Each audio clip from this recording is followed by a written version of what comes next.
திருப்பதி பெருமாளோட அந்த உதட்டு கீழே வெள்ளையாக ஒரு பச்சை கற்பூரம் இருக்கும்.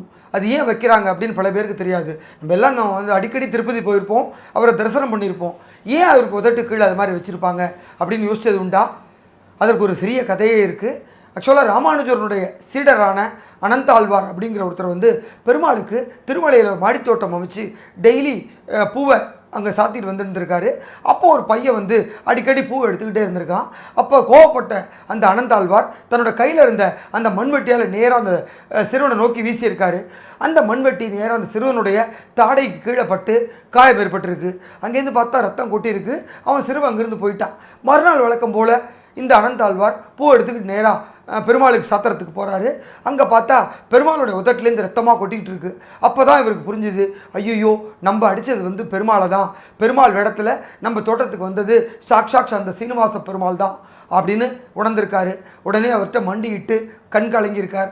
பெருமாளுடைய பாதத்தை பற்றி கதறி இருக்கார். அப்போ தான் பெருமாள் வந்து உடனே எனக்கு வந்து அந்த இடத்துல பச்சைக்கல் பூரம் சாத்தி தன்னுடைய பரிகாரத்தை செஞ்சுருக்காரு. அன்று முதல் இன்று வரை தான் இருக்கும் வரை நாள்தோறும் எனக்கு பச்சைக்கல் பூரம் சார்த்தி வேண்டும் என்ற ஒரு வரத்தை கொடுத்துருக்காரு. அதனாலேயே தான் திருப்பதி சீனிவாச பெருமாளுக்கு நாள்தோறும் உதட்டில் கீழே வந்து தாடையில் வந்து பச்சைக்கல் பூரம் சாத்துற ஒரு வழக்கம் இருக்குது. இன்றைக்கும் நம்ம பெருமாளை அந்த இடத்துல வெள்ளையாக அந்த பச்சைக்கல் பூரம் சாத்துறதை தரிசனம் பண்ண முடியும். இதுதான் பச்சைக்கல் பூரம் சார்த்தப்படுவதனுடைய ஒரு கதை ஐதீகம். எனவே இந்த விஷயம் உங்களுக்கு தெரிஞ்சதுனால நீங்களும் நமோ நாராயணான்னு சொல்லி அந்த பெருமாளை வழிபடுங்க. நன்றி.